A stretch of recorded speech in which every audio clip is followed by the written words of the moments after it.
In an average American neighborhood, a teenage girl runs out of her house and freezes in the middle of the street, looking at something that makes her very scared.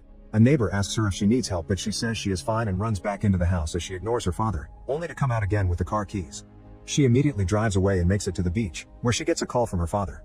The girl tells him that she loves him, almost as if it was a goodbye. The next day, the girl appears dead on the beach with a leg broken in a disturbing angle. Sometime later, Jay goes to the movies with her boyfriend Hugh. While waiting, they play a game that involves watching the people around them, and Hugh points at a lady in yellow in the back. Jay doesn't see her and wonders if Hugh is trying to prank her, but now Hugh is clearly uncomfortable and wants to leave. On their way to the car, Jay tries to ask if the person he saw was an ex, but Hugh denies it and just says he feels unwell. Afterward, they go to have dinner together and the evening goes on as normal without the couple noticing the person walking outside their window. A few nights later, Jay and Hugh go on another date to the beach and their kissing quickly heats up. Jay asks Hugh to go back to the car and they do the naughty, which is the first time for Jay. Afterward, Jay is resting and talking about her dreams when suddenly Hugh uses chloroform to put her to sleep. Minutes later, she wakes up tied to a chair inside an abandoned building. Hugh hasn't even bothered to dress her up again. He is just walking around while telling Jay to remember everything he's about to explain. He claims that someone passed something to him and he's passed it to her by doing the dirty. This something is going to follow her from now on, and it could look like someone she knows or just a stranger in the crowd. At that moment Hugh sees it, so he moves Jay on the chair until she sees it too. There's a naked woman nearby walking toward them. Jay is still confused, but Hugh just keeps going, explaining that Jay has to pass it to someone else to get rid of it. If it kills her, it'll go after Hugh next. The woman enters the building and keeps getting closer, so Hugh drags Jay away as he explains he only did this to make her believe him. The thing is very slow, so they make it to the car and drive away. Soon they make it to Jay's house and Hugh just dumps her in the middle of the street before going away without a word. Her sister Kelly and her friends immediately rush to help her and call the police, causing all the neighbors to come out just to get the gossip. Jay has to tell the cops that it was all consensual and that he never went to Hugh's house because he was embarrassed by where he lived, but she did know the address. Afterward, Jay is taken to the hospital to run some tests. Her body is fine, but the experience has left her with trauma. The cops search the old building and the address Jay gave them, but they only find the chair and Jay's bag. There's no sign of Hugh, the woman, or the car. Soon the police discover that Hugh used a fake name to rent a house, so they have zero clues to continue the investigation. When Jay returns home, she barely touches her food or leaves her room. Whenever she's alone in the bathroom, she can't stop staring at herself in the mirror and looking at her privates as if she could magically find an answer. One afternoon she's startled by something hitting the window, but it is just a ball thrown by a neighbor kid. When she finally goes back to her college classes, Jay looks out the window and notices an old woman in a hospital gown walking towards her. There are other people outside, but nobody seems to see her. At first Jay tries to ignore her, but she gets too nervous and decides to leave the class, which is noticed by Greg. In the hallway, the old woman continues to follow Jay as she walks right in front of people without being seen. Getting scared, Jay rushes out and drives to the shop where Kelly and their friend Paul work. They don't believe something supernatural could actually be happening, but Paul still offers to stay the night in the sister's house as a guard. Since it's obvious he has a crush on Jay, they decide to invite their friend Yara as well. That night, Jay can't sleep, so she joins Paul on the couch to watch some TV. They chat about all the time they spent together as kids and the fact they were each other's first kiss. Suddenly they hear glass breaking, so Paul checks the chicken to find a broken window. However, he doesn't see anybody outside. Paul goes to wake Kelly up to call the police, and a worried Jay goes to the kitchen, only to find a half-naked woman walking towards her as she pees herself. Terrified, Jay screams and runs upstairs to lock herself in her room. Paul and Kelly come to check on her and swear they haven't seen anything, so Jay opens the door for them and has a breakdown. As the duo tries to comfort her, someone else knocks on the door. They open it to find Yara, but suddenly a creepy-looking man appears behind her and comes into the bedroom. Screaming in horror, Jay escapes through the window and finds a bicycle outside that she uses to get away. This is seen by Greg again, who is nearby in a car with his date. After riding as fast as she can, Jay makes it to the park and sits on a swing while looking around for potential attackers. At that moment she sees some shadows among the trees, but it's just her friends, and Kelly hugs her to comfort her. Soon they're joined by Greg, so they tell him about the break-in and Jay concludes she needs to find Hugh.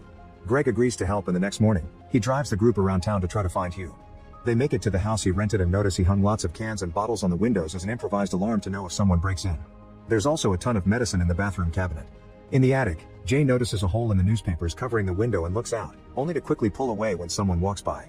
Paul finds some dirty magazines and lots of used tissues near a mattress.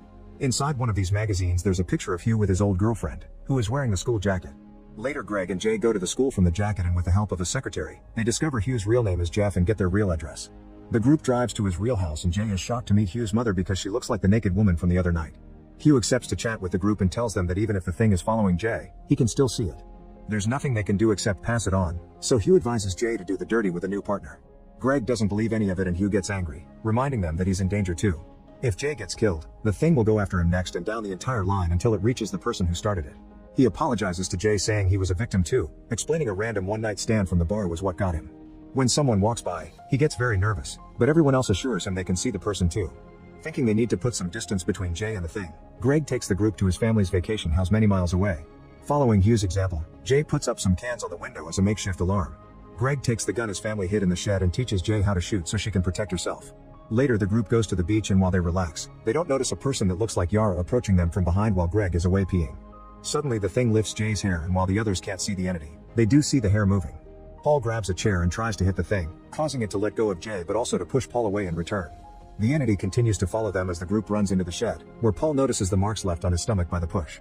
Jay finds the gun and starts shooting at the thing, missing a bunch of shots until she finally hits the creature on the neck. The thing falls to the ground only to quickly recover, so Jay immediately locks the door before the creepy guy from the other night walks by the window. Then something starts pounding on the door until it makes a hole in it, but then Greg appears. He doesn't believe them when they say something is out there and runs to double check. Jay worries when she can't hear anything and approaches the door at the same time the identity comes back and crawls through the hole. Screaming and panicking, Jay runs through the other door until she reaches Greg's car. The thing is still following her, so she drives at a dangerous speed, and when she turns around to check on her pursuer, she almost crashes into a truck. She dodges it just in time but ends up crashing into the cornfield instead and passes out. Sometime later she wakes up in the hospital with a broken arm. She gets scared when she hears steps in the corridor, but it's just a nurse. In the evening, Greg accepts to do the dirty with her on the hospital bed because he still doesn't believe the curse exists. As days pass, Greg continues to visit Jay, and Paul becomes very jealous. Greg hasn't seen anyone creepy so far, so he doesn't think the entity is following him. When Jay is finally released from the hospital, she stays home and refuses to go anywhere. Greg continues to deny the entity exists because he hasn't seen anything, but now the others are on Jay's side because they saw the hair in the chair. One night, Jay sees the entity wearing Greg's form and walking towards Greg's house. The thing tries the door but it's locked, so instead it breaks a window to get in. Jay tries to call Greg on the phone, but he doesn't answer, so she runs to the house and enters through the window too. Upstairs, she discovers the entity shaped like Greg's mother knocking on his door and tries to warn him not to open it, but Greg answers the door anyway and the thing jumps on him. When Jay checks inside the room, the creature is getting naughty with Greg's dead body while the lights flicker. A terrified Jay runs away and leaves in a car, crying as she notices the entity following her again. Eventually she makes it to the woods and decides to spend the night there. The next morning, she sees 3 men in a boat, so she takes off some of her clothes and walks into the water. When Jay returns home, the sisters sleep in the same room with Yara for safety. Paul comes to visit one morning and says he's willing to get the curse before holding Jay's hand and trying to kiss her, but she turns him down. Then Paul announces he has a plan, so the group leaves together in the car. On their way out, Jay sees the entity on her roof. Moments later they make it to the university pool and start connecting all the electronics they've brought with them, leaving them around the edge of the pool. Jay gets in the water and for a few hours, the group just waits while a storm rages outside. Eventually the entity shows up looking like Jay's dead father but doesn't get into the pool, just walks around it. Jay points at it and describes what she sees for the others when suddenly, the thing starts disconnecting the electronics to throw them into the water. At first Jay swims away to dodge them, but soon a machine hits her in the head and makes her bleed. As the creature keeps throwing things, Jay does her best to point at it and Paul tries to shoot it, only to accidentally hit Yara in the leg instead. Then Paul tries again and manages to shoot the thing's hand while an iron hits Jay. At that moment Kelly throws a sheet over the creature to mark its spot and Paul shoots it in the head, causing it to fall into the pool. Jay tries to swim away, but the thing pulls her down by her ankle, so Paul opens fire again. After a few failed shots, he hits it in the head and Jay manages to get out of the pool, noticing the marks left on her ankle. When she looks at the water, it's slowly getting filled with blood.